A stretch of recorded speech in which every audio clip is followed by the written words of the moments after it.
सामरिक दृष्टि से अहम मंडी पठानकोट हाईवे पर सड़क के दोनों ओर पार्क हो रहे 2 पहिया और 4 पहिया वाहन सैन्य वाहनों के आवागमन के लिए परेशानियों का सबब बन चुके हैं। एलएसी पर तनाव के चलते भारत सेना के लिए आवश्यक सामग्री लेकर हाईवे से गुजर रहे सेना के वाहनों को सोमवार को फिर जाम की दिक्कतों का सामना करना पड़ा। इस दौरान बेतरतीब ढंग से पार्क हुए 2 पहिया और 4 पहिया वाहनों के चालान काटकर पुलिस ने उन्हें सबक सिखाया।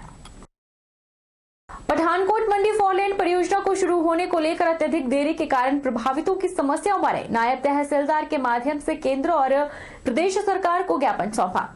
हिमाचल मानवाधिकार लोक बॉडी संस्था ने मांगे पूरी न होने पर आमरण अनशन की चेतावनी दी है। राकेश पठानी ने कहा कि हिमाचल सरकार समस्याओं को बहुत हल्के में ले रही है, जबकि राज्य के सरकारी बैंक लगातार प्रभावितों को उनकी जमीनों की नीलामी के आदेश थमा रहा है, जिससे 4 लेन प्रभावितों में असंतोष की भावना सरकार के प्रति लगातार बढ़ रही है। राकेश पठानिया ने कहा कि वे सभी 13 अक्टूबर को मिनी सचिवालय में एक दिन के लिए आमरण अनशन पर बैठेंगे, क्योंकि एक तो कोरोना ने तो अभी हमारा बंटाधार किया।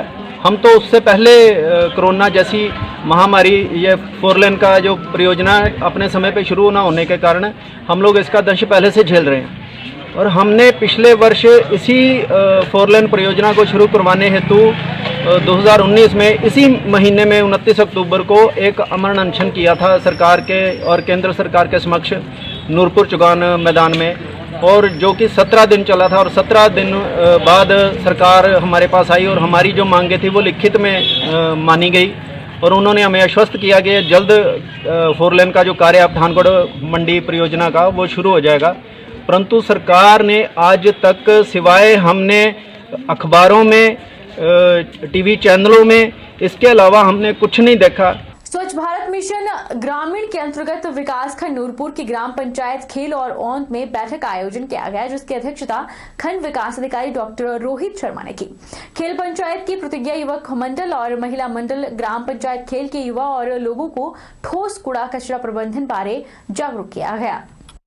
खंड विकास अधिकारी डॉक्टर रोहित शर्मा ने बताया कि स्वच्छ भारत मिशन के अंतर्गत प्लास्टिक वेस्ट की समस्या जो कि विकराल है, उससे निपटने के लिए युवा भी आगे आ रहे हैं। खेलगांव की प्रतिज्ञा युवक मंडल द्वारा प्लास्टिक बोतलों में पॉलीथीन भरकर उसका सही तरीके से निष्पादन और उन चीजों से कलाकृतियों को बनाने का अभियान शुरू किया गया है। इस चीज से प्लास्टिक वेस्ट को निपटने की सहायता मिलेगी, साथ ही युवाओं का रुझान भी इन चीजों से जुड़ा रहेगा ताकि सरकार के प्रयासों में युवा मदद कर सके।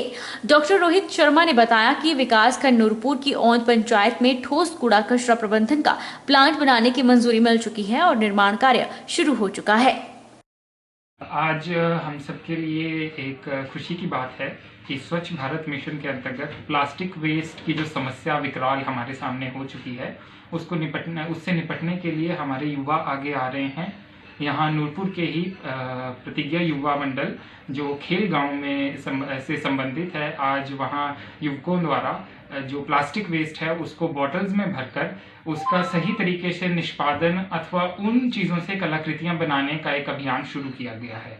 इस चीज़ से हमें प्लास्टिक वेस्ट जो है उससे निपटने में भी सहायता मिलेगी, साथ ही साथ युवाओं का रुझान भी इन सब चीज़ों से जुड़ेगा ताकि सरकार के प्रयासों में वो हमारी मदद कर सकें।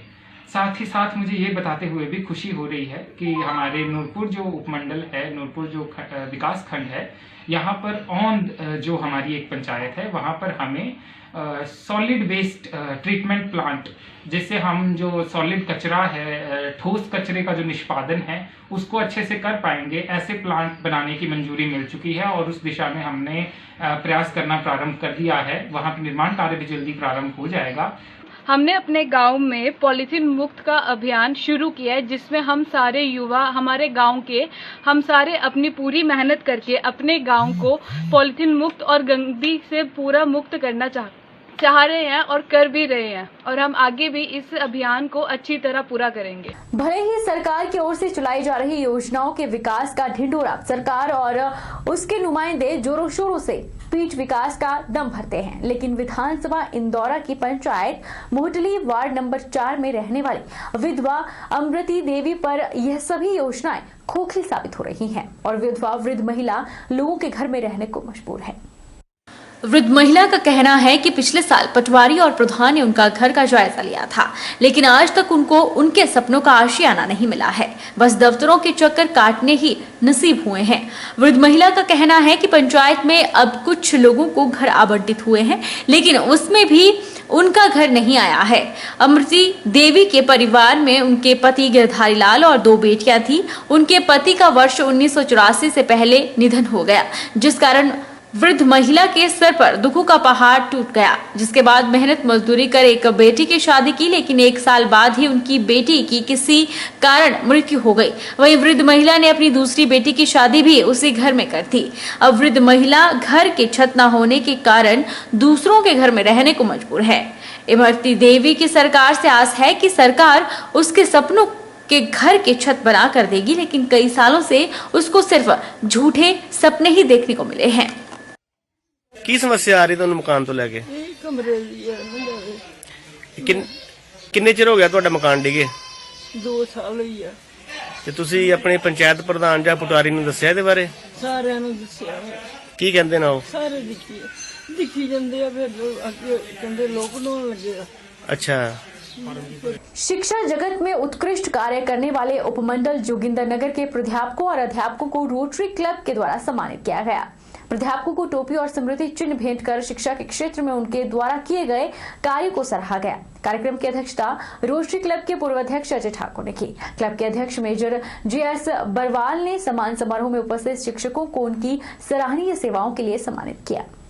रोटरी क्लब के अध्यक्ष मेजर GS बरवाल ने कहा कि रोटरी क्लब अंतर्राष्ट्रीय स्तर पर शिक्षा के सर्वांगीण विकास के लिए विभिन्न प्रोजेक्टों पर काम कर रहा है। शिक्षा जगत में सर्वश्रेष्ठ कार्य करने वालों को रोटरी क्लब के द्वारा अंतर्राष्ट्रीय स्तर पर सम्मानित किया जा रहा है। पहले यह कार्यक्रम 5 सितंबर को होना था, लेकिन कोविड-19 के चलते कार्यक्रम को 5 अक्टूबर को निर्धारित किया गया। उन्होंने रोटरी क्लब के इतिहास पर ध्यान केंद्रित करते हुए कहा कि 200 से अधिक देशों में रोटरी क्लब की ब्रांच स्थापित है।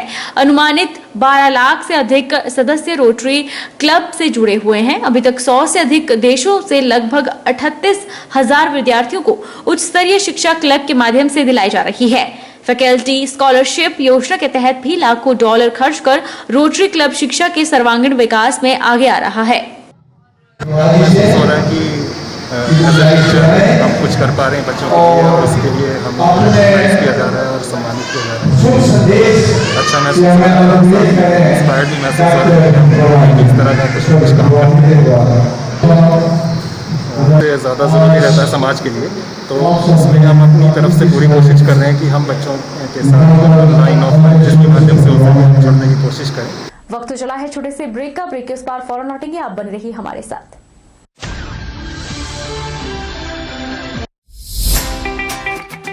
Abhilashi University admission start for 2020 and 21.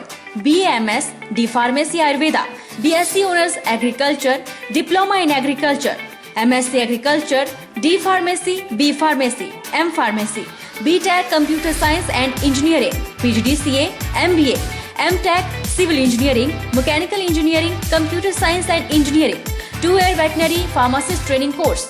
Also contact for 4-year BA B.Ed, BSc B.Ed, Diploma in Arts and Craft, MA Economics, MA Education, MSc Geology Mathematics, PhD in Geology, Management, Education, Pharmacy, Mechanical and Computer Engineering, BSc Medical Lab Technology, BPT.